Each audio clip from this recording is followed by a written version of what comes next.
all the senior functionaries of Indian Express Group and in particular Financial Express, insurance industry's leaders and professionals, financial sector experts and media friends. Namaskara. Good morning, each one of you. It is a privilege to address this summit at a pivotal moment as the insurance sector now stands at the nexus of demand-side potential and supply-side opportunities as well as challenges. Today, the sector confronts a growth challenge but also a structural opportunity.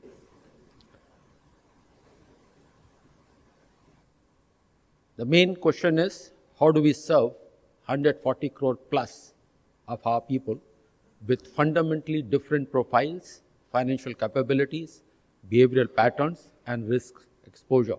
And Mr. Sanjay mentioned some of them, that the way younger generation thinks, and India is a country with young population. Now, theme of this summit is very appropriate, and there's something which I really liked. When I said yes for this conference or this summit, I was not aware of the theme, but thereafter, when the theme came, I find that is very, very appropriate. And to my mind, there are 5 keywords here: thriving, era, evolving, customer, and expectation. These are the 5 keywords. But when put together, each one of them may have a different perspective for different stakeholders. And stakeholders are not necessarily in the order of importance, but shareholders, management, the economy. Economy as economy, I can say the regulator is a perspective, or the government is a stakeholder, and then the customers. The challenge is that how do we create synergy between the perspective of these stakeholders and get the right sequencing? That is really the challenge for us. Now, first, let me try to share my perspective on thriving world, what the shareholder will be looking forward. And again, I'm repeating, it is not the shareholder perspective is the most important. To my mind, it is the other way around. Customer perspective is the most important. Other is there to serve a customer. Thriving world, a shareholder will look for growth, top line, profits, the bottom line, and don't expect too much capital to be brought in. Least amount of capital, higher volumes, better profits. That is what the shareholders will look forward. Management, ease of doing business, flexibility in offering products, regulator not asking too many questions. That is what the management would be looking for. Nothing wrong with each of those perspectives. The question is, how do we synergize each one of them? Economy, and there again, as I mentioned it, regulator or the government comes as a proxy, saying that as a stakeholder for the economy. Serving the real needs of the real economy, covering risks of individuals and economic entities all over the country, not just in large urban centers.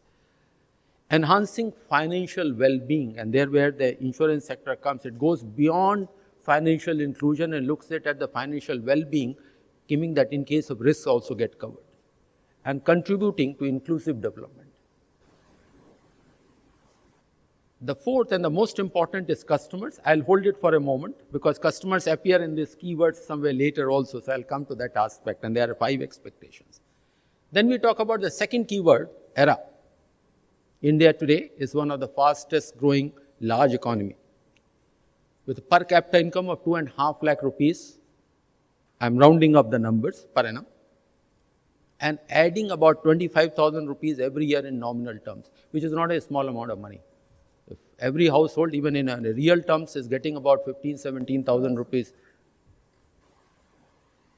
Okay. You can't keep it here. Okay. You can't keep it. This okay. Adding that, then that goes into either a fulfilling a need or a discretionary spend. So it's not a small amount. We should appreciate that aspect. And the very average, we are talking about a per capita. So at least half of the people are earning way above that. So that is again a significant portion of our population. But in terms of era, what is our goal? A prosperous and developed India.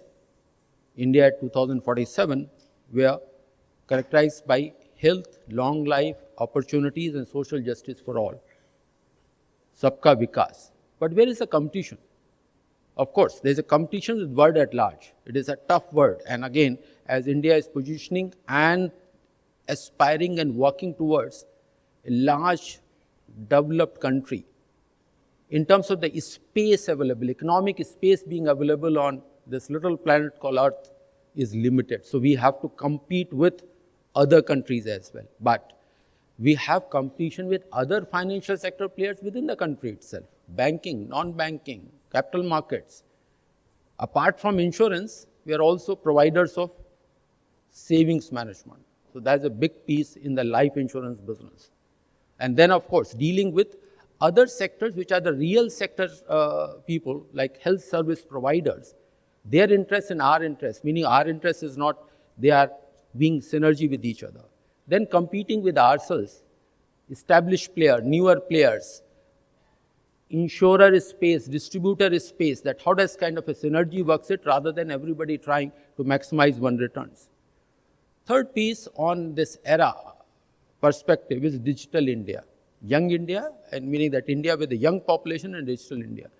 Digital India, both in production, distribution and consumption of services. Today, the population is very well anytime, anywhere service. Don't expect a consumer to line up or present oneself at any place. That is the best way to approach. Then, of course, is a jam trinity that Jandan accounts, Aadhaar and mobile, UPI, and participation in capital markets. COVID happened, but capital market, people just kept on opening accounts and getting into that piece. Banks did it even earlier.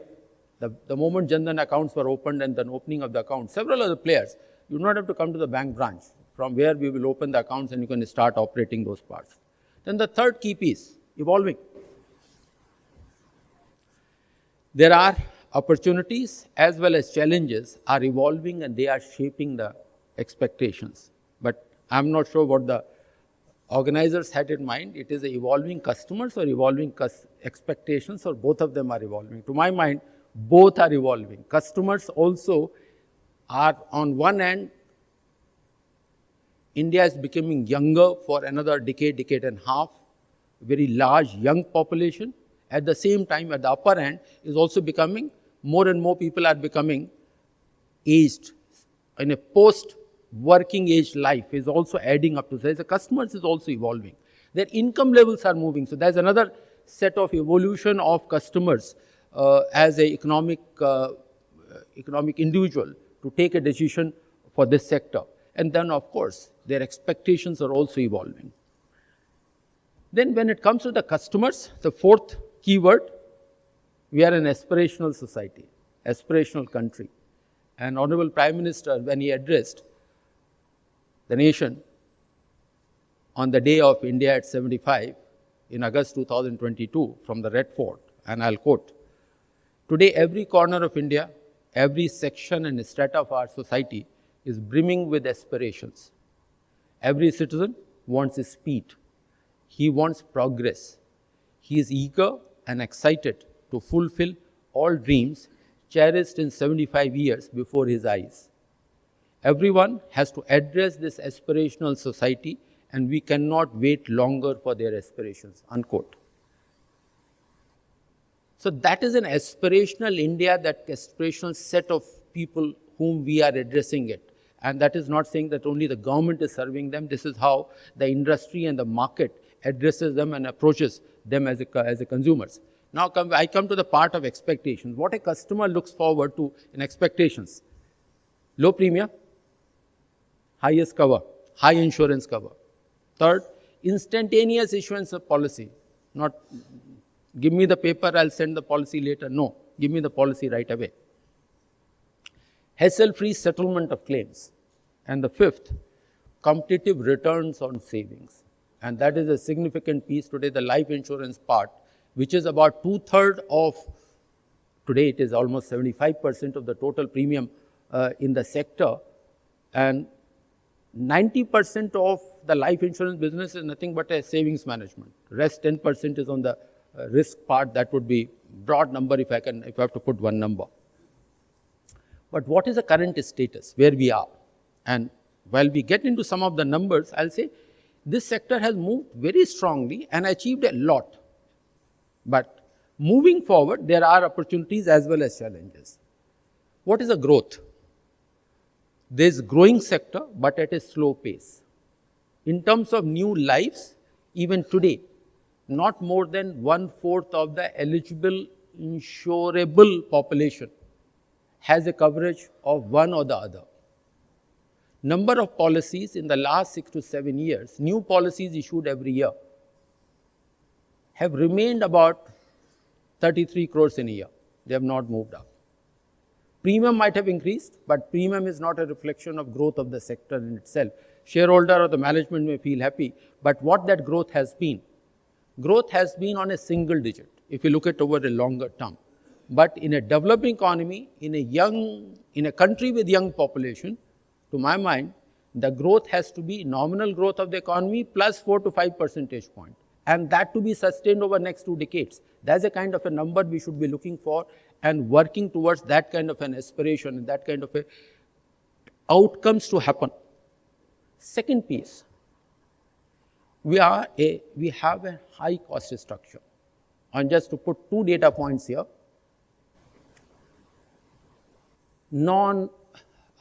general insurance, I'll use that word. Non-life, I find it uncomfortable, being new to the sector, but still I find, hey, we are dealing with individuals, but we call it as non-life, how that can happen. But that is a sort of an adjustment for me. So I'll use it as a general insurance. General insurance, cost of procuring business and cost of managing the risk pool is as high as 30 to 35%. Now, with all professionals sitting here, any business which incurs almost 1/3 of the money for procuring business and doing business, and still rest has to take care of the risk pool, it is becoming then not an affordable premium, affordable level of services. There is one piece. When it comes to the life, somewhat better, but still is very close to 20%, 19% industry average, or the big players. At least the top, which will take care of 95%, and not top 10 to 12 players. I'm not counting LIC. I know that MD is sitting here. LIC is a different entity in itself, but leaving LIC out, meaning that not counting LIC, the top 11 players, their cost of doing business is 19%. That is even more problematic, because 90% of that premium is savings management, and those service providers are competing with banks and with capital markets. So there is a challenge, high cost structure.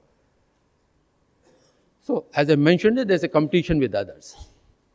Now, in that context, with that perspective, traditional constructs of value, convenience, and trust are being now redefined by multiple vectors.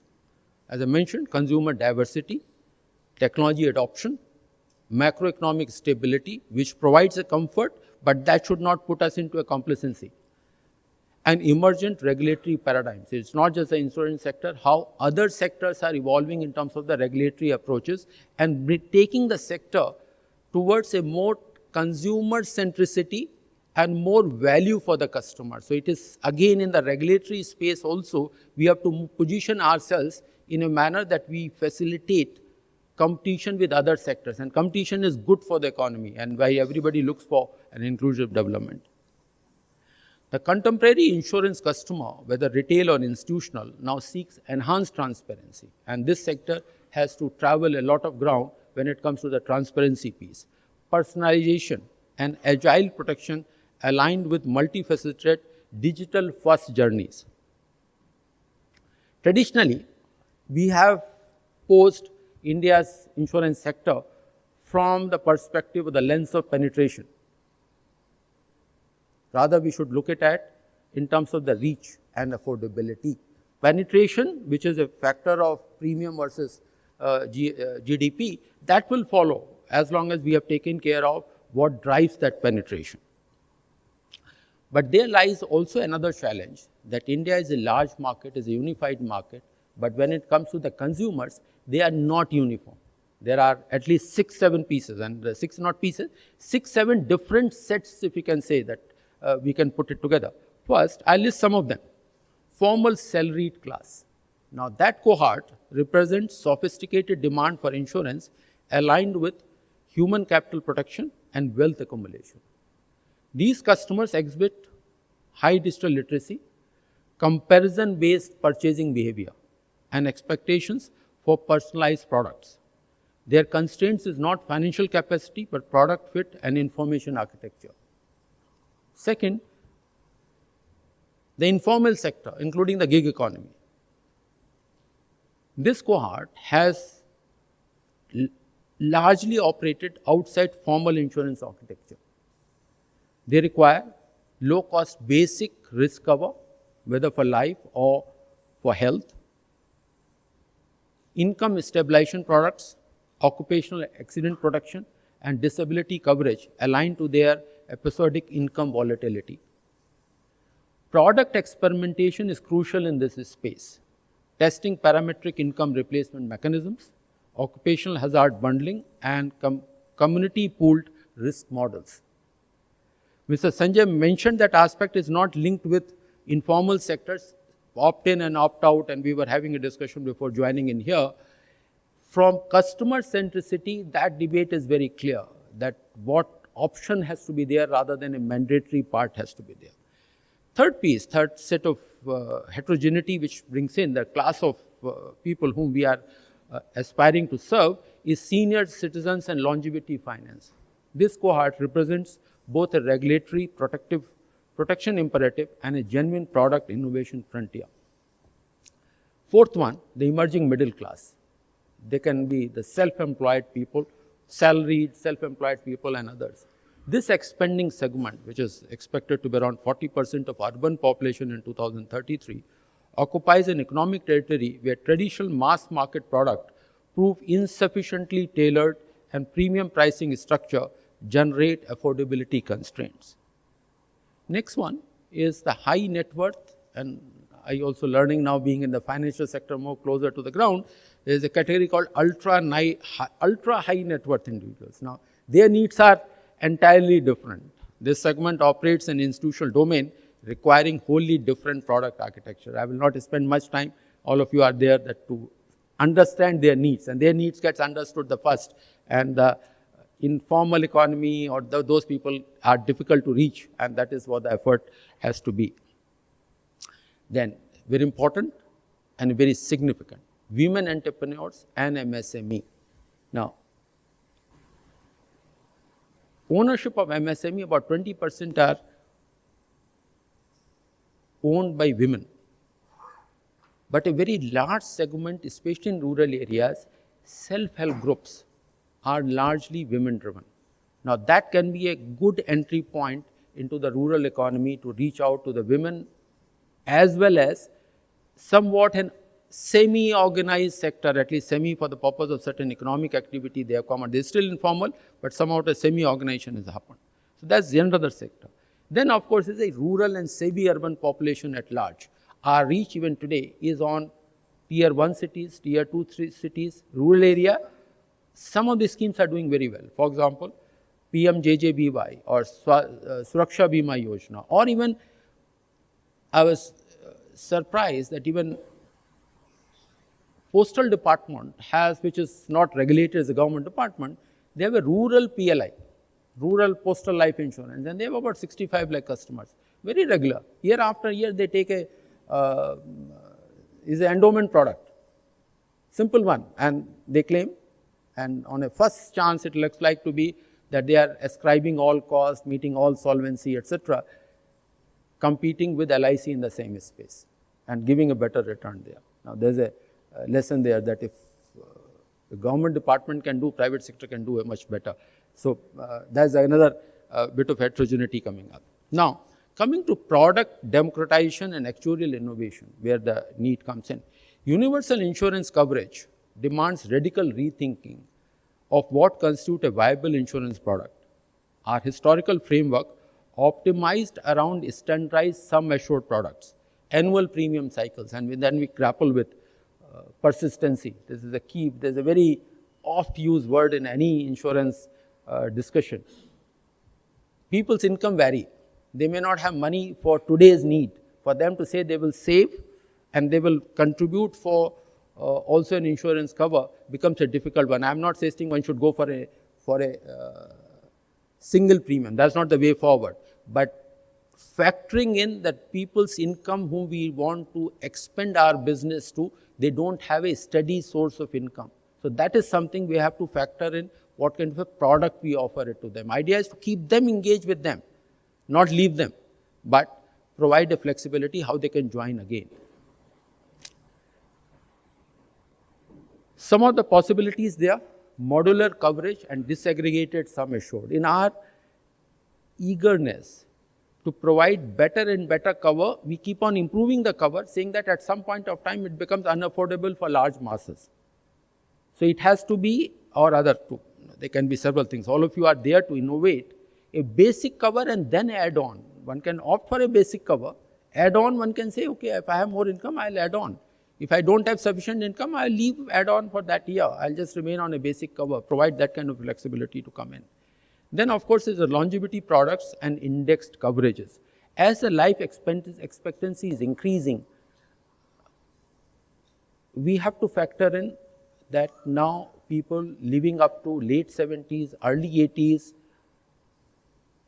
providing a product, a term insurance, at the age of 30, a 30-year insurance, yes, it does serve a purpose. All working age life is taken care so that some support for the family will happen. But people are looking for a product that post-earning age. Do I plan for 20 years? Do I plan for 25 years? If I've run out of money, what do I do? And this again becomes a nuclear family that becomes society moving towards a more of a nuclear family. This also becomes a challenge one. Then how do I tailor that product for longer longevity? And that is a very positive thing that any economy, any country looks for a people to live longer. So there is something, shift has to happen that as India's longevity has improved upon, that product from insurance sector also has to suitably get calibrated. And then of course is a big piece, which is 40% of the population being rural area dependent on agriculture. How do we take care of climate and catastrophic risk products? Increasingly getting into the adaptation measures on climate risk. Climate risk is with us, climate change is with us, but it is for insurance sector to provide. We are the best suited to provide for adaptation. One is build infrastructure in a manner it can withstand climate change. Have climate resistance seeds and agriculture practices will take time to come in. But insurance can provide at one of the risk coverage measure based on a rightly priced product. Then comes the technological transformation and operational architecture. Mr. Sanjay talked about artificial intelligence. I will not go to that exotic potential coming up. But before we reach there, adoption of technology is for distribution of products. Several of the industry players have gone into that space. Or trying to analyze your own data to say that how you can price the risk appropriately.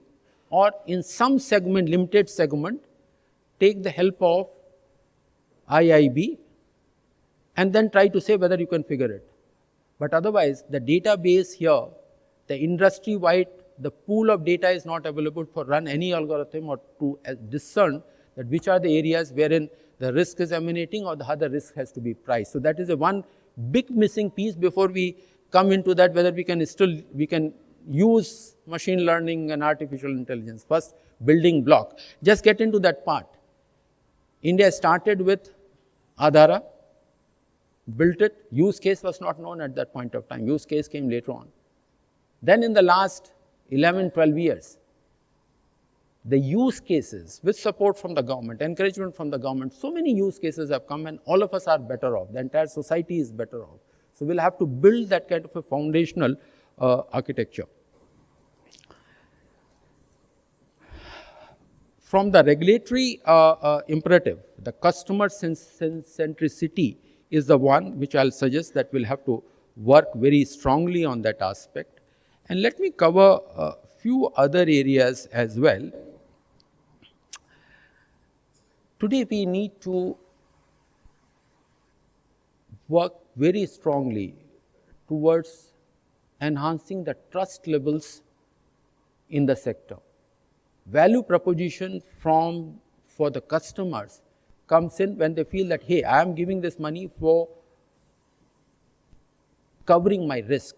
If that event were to happen, I should get the benefit or reimbursement almost instantaneously, as soon as I tell my insurance company. Now, of course, there has to be verifications around, but we have to get those channels right, that how do we get that cover done. Otherwise, if the customer has to wait or do a runaround, then he says, what is the fun in, or what is the point in taking that cover at all? So the claim settlement has to be a centerpiece of the work which we do. The last 2 days, I was sitting in interviews and trying to identify suitable people for insurance ombudsperson. Now, while that piece is working reasonably well, there's scope for improvement there. But the idea is why the cases should reach to an ombudsman person, which is a third tier. Things should end up with a insurance company itself. Consumer should say, hey, I have assume that I have taken a cover from a particular company and this company gives me the best service. I just leave a thought with all of you, not all of you, meaning that here, all of us working towards a scenario wherein the claim settlement through objective metric is known as in the public domain. Some data is there. I have settled 99% of the cases. What about the 1%? What about the value of that 1% which has got lost? So we need objective, so the consumer takes an informed decision. That is what purpose is. Our purpose is not the regulator knowing that who is doing better or who is not doing better. Idea is consumer who has to put in one's own savings, spend one's own money to take a risk cover, can take an informed decision that if I take a risk cover, I am getting the most competitive rate and I am assured of my claim getting settled in a most efficient manner. So that brings me to the disclosure framework. A lot of grounds to be covered. Some of it is happening, but a lot more action is needed there.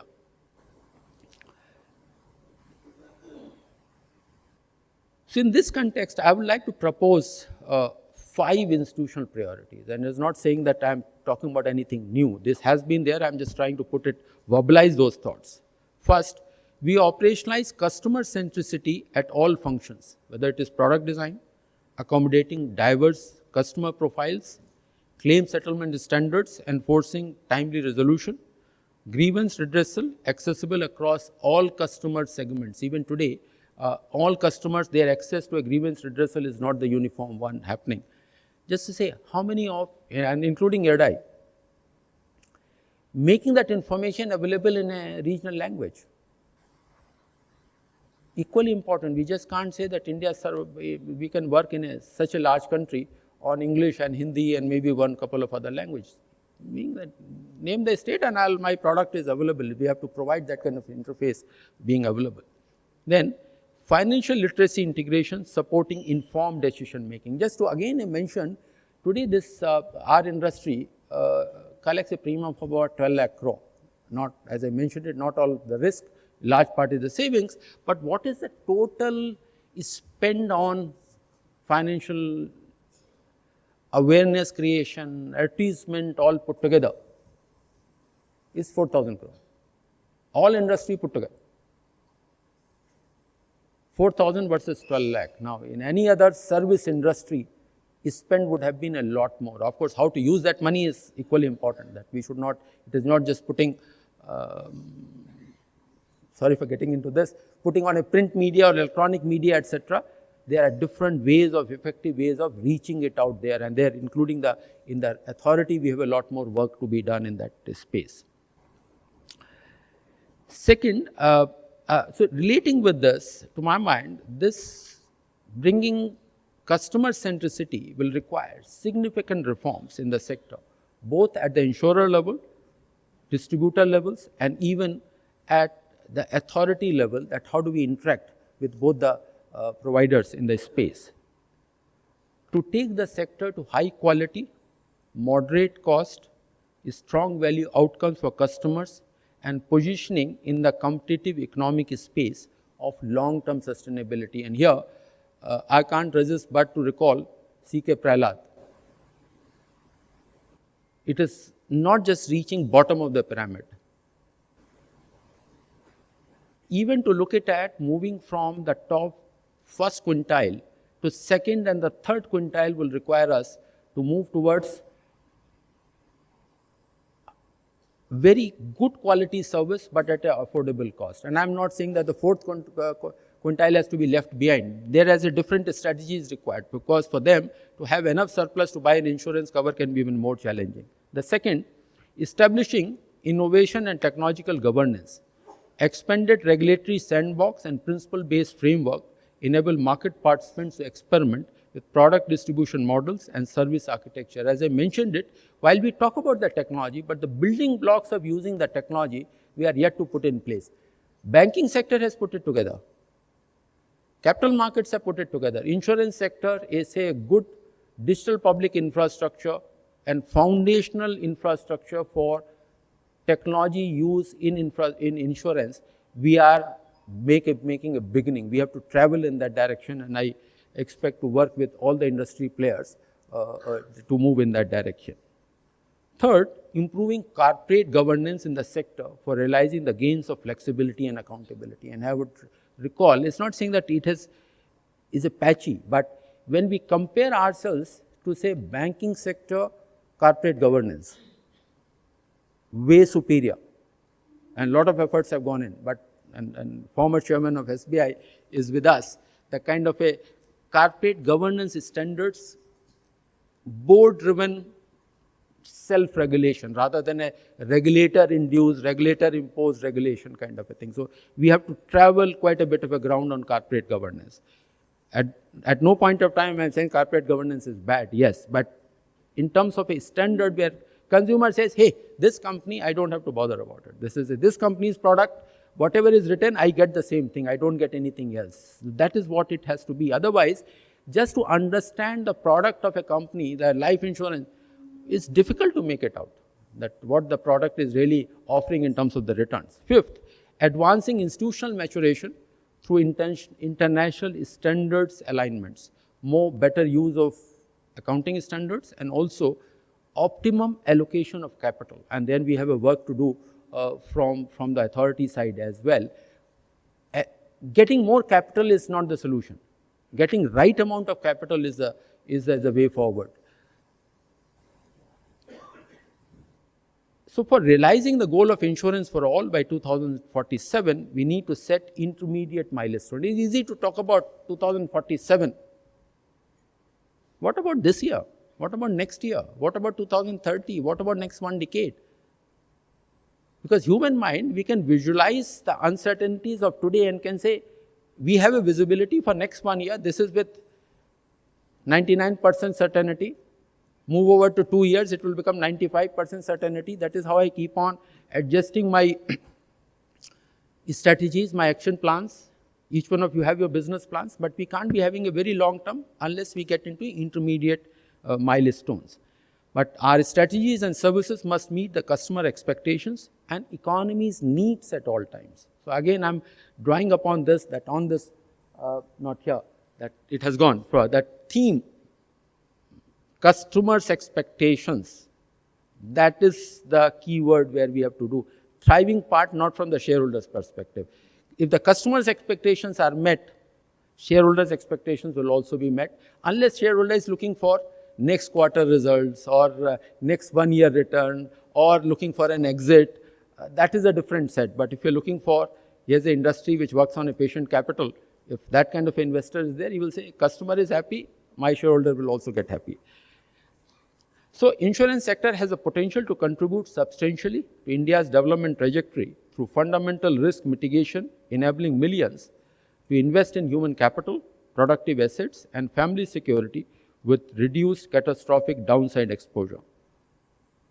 That contribution will not emerge through regulatory mandate alone, but through competitive pressure, technological innovation, and the institutional creativity of market participants responding to genuine customer demand. And when I say institutional creativity, that institution is not IRDAI. Institution is your own company, your own board. That how that board takes the ownership and saying that I'll drive the creativity. As the head of the regulatory authority, I look forward to work with all of you in contributing to achievement of the goals for a developed India. Thank you very much for your patience.